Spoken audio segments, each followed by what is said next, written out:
So fast pressure, it's pretty committed. It's very committed going into the early tank like that. If the Terran player fails to get damage done with that, then they fall behind, because if they lose their first tank, they are so vulnerable back at home to a Blinkstalker counterattack. So it's very dedicated.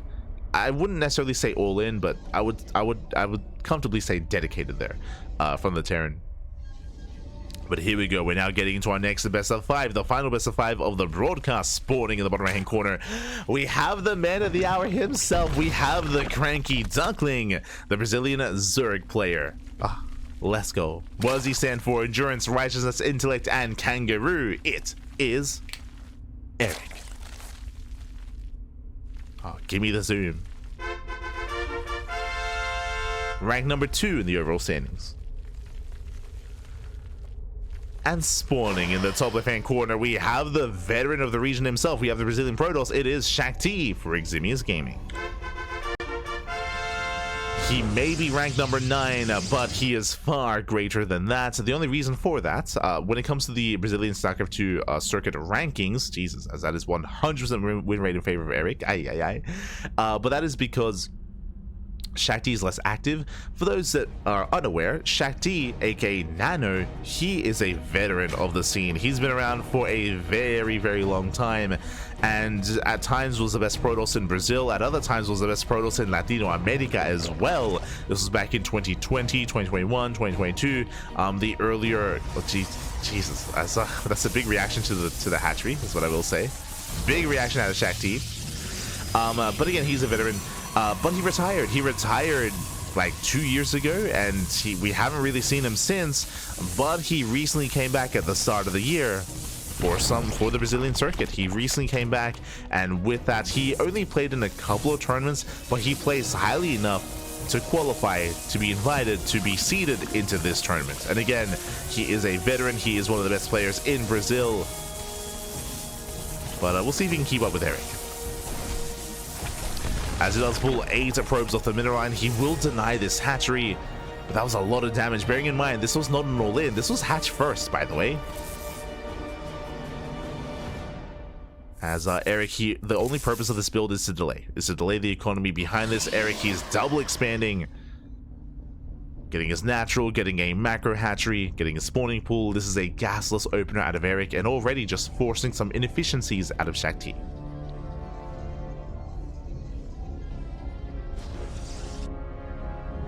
I have you on my Xbox on my phone. Does that count as 2 viewers? Am I peddling the stats? Padding the stats? Oh no.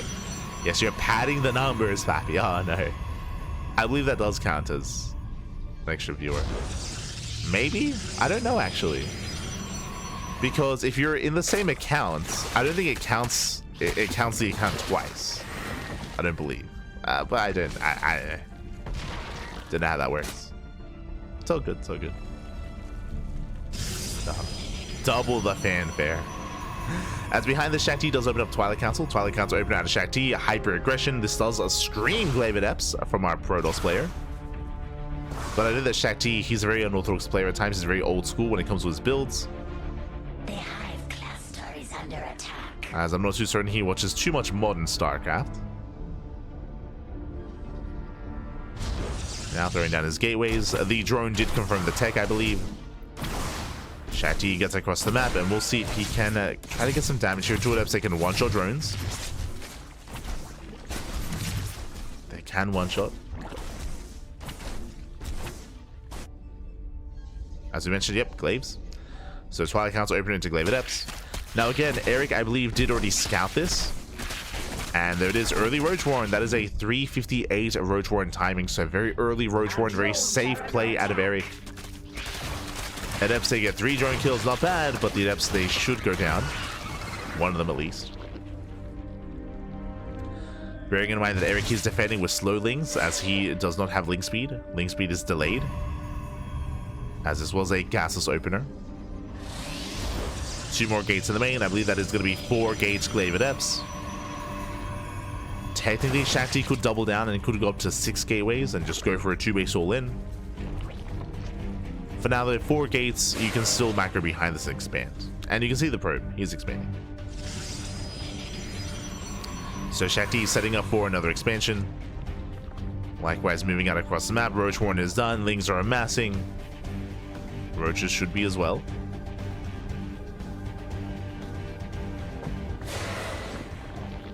Erik, he refuses to make any roaches though. He has the Warren. But I mean, they're just enough. There are enough adepts here. Yeah, not enough to threaten him. Erik, he got away with droning. Now he has roaches on the way. Lair as well. Oh, that's more. Oh, that's a lot of adepts. Let's go. A lot of adepts are moving out. Erik, he at the same time does hit the third. He will force a cancel. Massive pickup. But here come the adepts. Erik, he does have Civ City. He can fully wall off. He can and he will. Roaches are in position. The wall is solid. Shakti heads towards a third, but I believe there shouldn't be any drones there.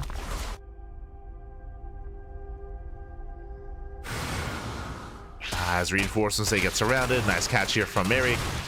Shuts down the adepts. 2 drones go down at the third. Spinecrawler was ready for this. And Shakti gets trapped. He gets pinned down. He's gonna lose everything. And remember, Shakti, he doesn't have a third. He wanted one. This was not meant to be an all-in. But he does bleed out a lot of units. And Shakti, he's running out of steam here. He's down to 1 adept behind this. Now retaking his third base, but we have roach speed on the way. Erik is getting ready for his own push.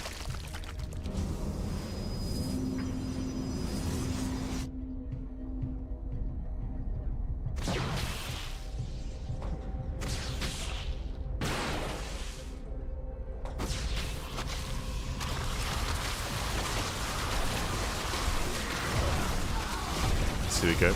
Erik pushing forward. Yeah, and again, he's just got a wave of roaches here, going for the Immortal. Immortal does pull back, does pull away. Does does get trapped for a moment. Erik started stepping in. Will not be able to target down the Immortal. The shield battery does come into play. Saves the Immortal, not bad. Shakti holds. Shakti does hold on. Behind this, Erik pulling back. We have Overlord speed on the way. That screams Dropper Lords.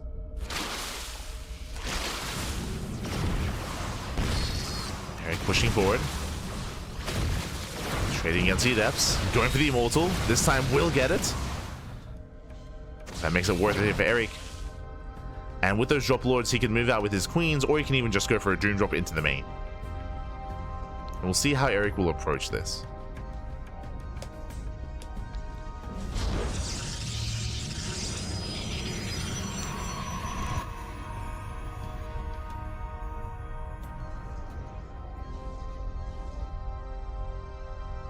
As there we go, 4 Overlords in production, or Drop Lords even. And there aren't that many queens, so it looks like we are going for the drop into the main. Let's go. As the Drop Lords are moving out.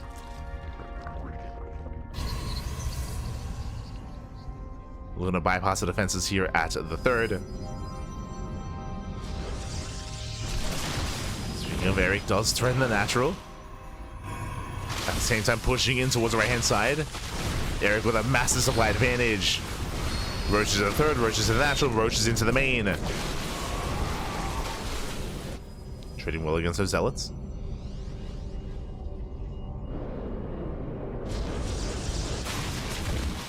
Does trade well.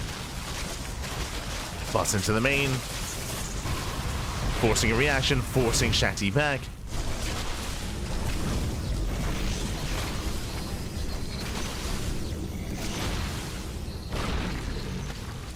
Quest picking up, dropping off. And then remember, there's no blink. Okay, there's no blink stalkers. With that, Erik, he collapses on the right hand side. He breaks Shakti, and Erik will take game number 1. Whew, GG. Erik will take a lead. Again, Shakti forced into a really awkward position when it comes to the initial hatch block, where Shakti, he went for a Glaive Adepts, but the Glaive Adepts, they killed 2 drones. It was like 2 or 3 workers. It was just not worth it. Not worth it. There was so many Adepts. Once they got shut down, that was almost game then and there. It was also brutal that in the middle of that Glaive Adept aggression, if you remember, Erik, he denied the third. He denied the third base at the same time. He was able to force the all-in and force Shakti to be more committed than he wanted to be, and everything just fell apart from there. GG. GG, well played. Everything did fall apart. And now we are getting ready here for game number 2. We'll see if Shakti can bounce back and recover, as game 2 is going to be on ley lines. Erik can be a really tricky player to play against just because he's very fond of going for these hatch blocks and going for these more quirky timings and more quirky builds. I will say that Shakti should be somewhat familiar with him. I know that Master is. Like, Master, he like, there's so much metagaming going on between Master and Erik because they know each other so well. But Shakti is not as active, right? I mentioned before that Shakti, you know, nowadays he plays for fun more than anything. He doesn't devote as much time to practicing. So I don't know how familiar he is too much with Erik's builds. Let's go. Let us go. He's my favorite. Ah, yes, Seagrail. Mine too. As spawning in the top right hand corner, we have the Brazilian Zerg player, the Red Zerg. He is one of our own, representing the CranKy Ducklings. Going for the initial 15-15. It is Erik. Ah, it's too soon. Where's the zoom? There we go.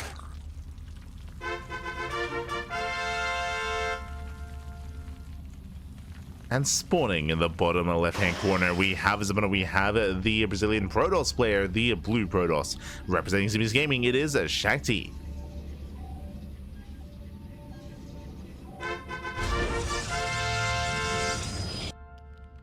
Let's go. So we are settling in and calming down. You can see here 100% win rates. Shakti hasn't taken a single map in a very long time. I want to say in the history of Shakti and Erik, Shakti actually hasn't taken a series. Like, when I mean history, I mean in the past like 10 years. I remember Shakti saying that stat earlier when we were casting them together. So, which is crazy, by the way, considering just how long they've been competing in StarCraft. It's crazy to think about. But you know, there's always a first for anything. Always a first.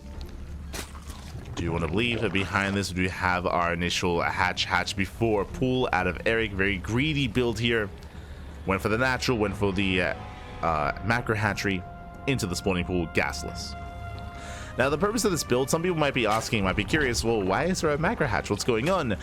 This is very greedy, is what I will say. This is a gasless style. The macro hatchery does allow you to skip an overlord. It does allow you to skip a creep tumor as well. It does give you early larva early on, earlier larva, I should say, so more larva early on. But to be able to afford it, what do you do? Well, 1, no gas geysers. 2, no queens. Or I should say limited queen production. Your second and third queen are going to be very delayed in this build, so you have less to defend early on.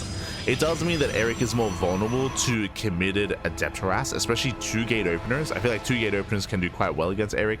As you can see, only 1 queen in production. So that's the give and take here, is that this is greedy. Technically, this is in a way more efficient, but it does mean less queens. It does mean later link speed, so Erik would be more vulnerable to earlier aggression. Meanwhile, Shakti opens up Stargate. He's going to be a Stargate opener. Does open up Adept as well, so he can still poke in with his first and second Adept. And we'll see if he can get some damage done.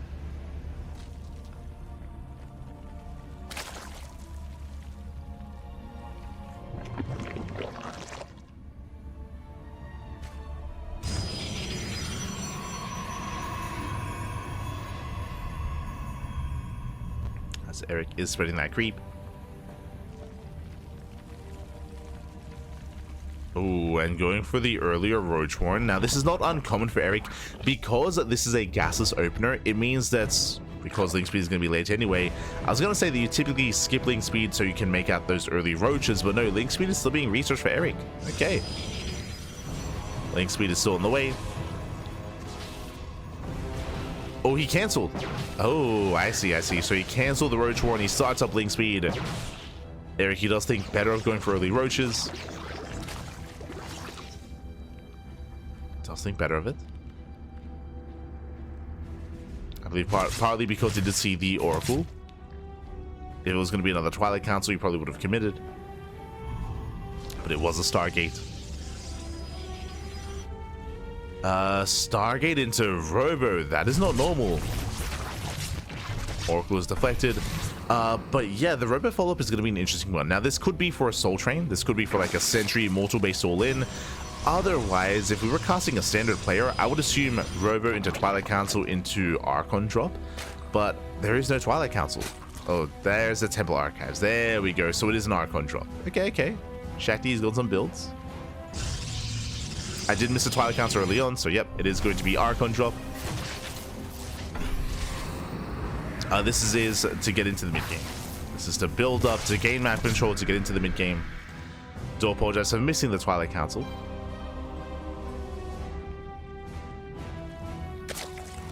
Ooh, it is going to be an earlier War Prism, though.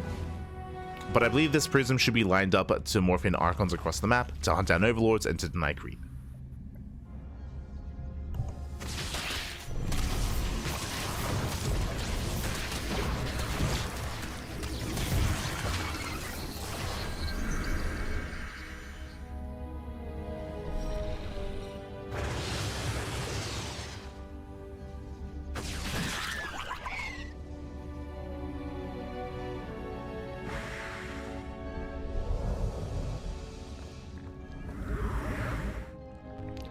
So here we go, here come those Archons. Again, this is a very meta build. We do see this from time to time, especially amongst the European Protoss players. The Polish Protosses and the Skilless as well. And Max. Meanwhile, it's a massive gateway explosion, so we do start with the Archon draw, but this does look like a 3-base all-in. Going into mass charge lots. Archons, they poke in, they trade well, they get 1, they get 2, they get 3 roaches. Nice big offset by Shakti. Wings, they get across the map.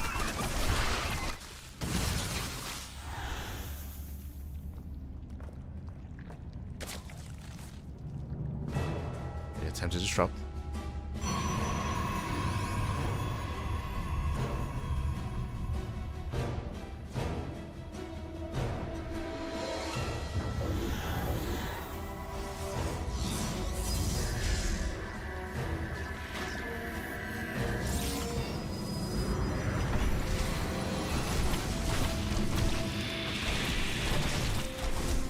Now here come the mass charge lots. Again, we have what, like 8+ gateways behind this? That's a lot of gateways.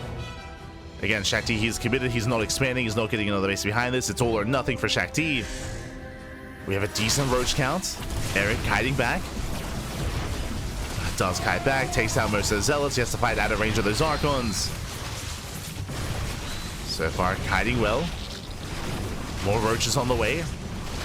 And as the game progresses, as the game goes on, it's going to get better and better for Erik, but he needs more time. And kites back, takes down more of those zealots. 12 more roaches on the way. Boys are being pulled into the Archons. Ay. Yeah, 8 drones go down. Brutal losses. Erik just trying to survive, trying to hold, and he will. Does cost him 13 drones, but he will clean this up. He will shut this down, gets a full surround. Queens, they move in for the Prism. And now it's time to counterattack. As Queens, they push forward. Oh no, they take out the Oracle. Dude, that was 14 drone kills though. But Shakti lost his army. He lost 4 Archons, 20 charge lots. Remember, Shakti, he had no 4th behind this. He just now starts a 4th base. It's very late. That's still a lot of zealots. Oh, good. It's a lot of charge lots. But the Queens are waddling in. Queens are waddling in. Erik, he does kite back. Files are ready. Sending back the army.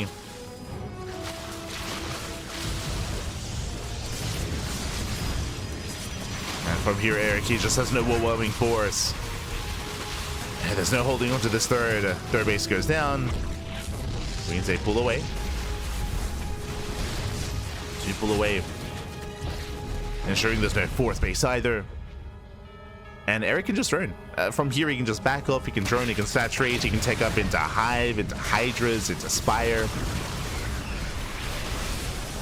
Erik, he doesn't have to commit.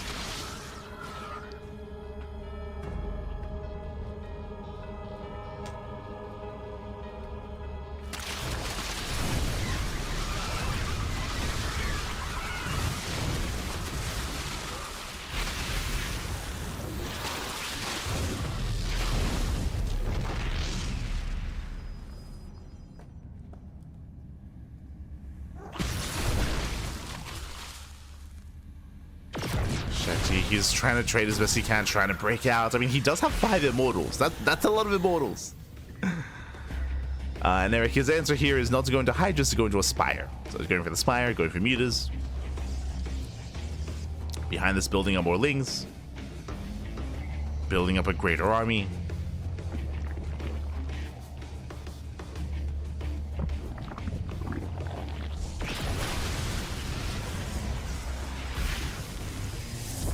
Lings start amassing.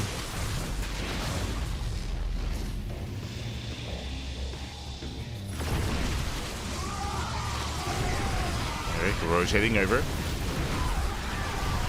Collapsing on the army itself. Getting on top of the immortals. Oh my god. Yeah, 3, 4, 5 immortals going down. The immortal count being reset, and there's just an overwhelming force here. GG gets called, and Erik, he will take a 2-0 lead. Whew, GG. And against Shakti, he was looking quite powerful when it came to his move outs. Remember, he was 3 base all in. He had like, what, I want to say 9, maybe 10 gates behind it. He had the Immortals, the Archons, the charge lots. He was pushing forward. And that was a tough hold for Erik, but he was able to pull it off. He pulled the boys, did lose a lot of drones in the process, but he was able to survive the all in. And again, that's what happens when an all-in fails. From there, Shakti kind of fell apart. He had no economy behind it. He had no further tech. He had no setup to go into Colossus or Disruptors or Storm or anything else. Like, he was just stuck on that more lower tech army and didn't really have the economy to sustain those losses. GG. GG, well played. With that, Erik takes a 2-0 lead. And do we get another 3-0 here? I'm hoping for a back and forth. I'm hoping for more between these players, but the pressure is now on Shakti. And again, like, he had a good showing and he had a good shot in that last game. He was definitely, Erik, I should say, was definitely feeling the pressure, but wasn't enough.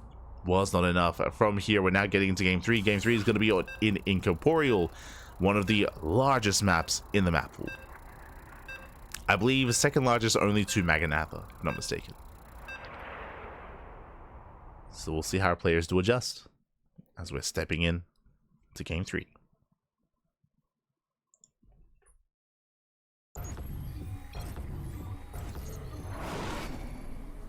Best of 5? Yes. Best of 5. Best of 5.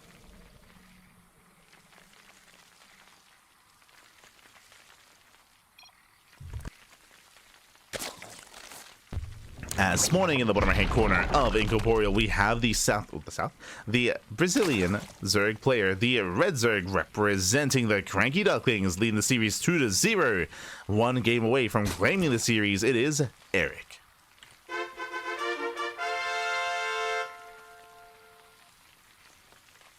And spawning in the top left-hand corner, we have the Brazilian Protoss player, the Blue Protoss representing CBSC Gaming. It is Shakti. Ooh, hello. As Erik does move out with an early drone, this time early spawning pool as well. So we have a pool first opener out of Erik. He does fan out with that early worker, does make his way towards the natural, and is looking for another hatch block. So a more aggressive start here from Erik. Now, the last time we saw a hatch block, Erik did go for a delayed spawning pool, but this time it's pool first. There it is, hatch block here at the wall. I say pool first, this might have been a 12 pool as well. But here we go, Lings are on the way. The hatchery is designed to disrupt the wall. So the wall is disrupted. Lings are in production. Now this does force a 2-gate response. So a second gateway is on the way for Shakti. This means if this doesn't do damage, if Shakti holds well enough, then he can counterattack with a good amount of Zealots, a good amount of Adepts as well. There he does expand back at home. Lings are moving out. The first Zealot does chrono out in time. The second Zealot's on the way. And we'll see if Erik lets this hatchery finish. We'll see if he lets it complete.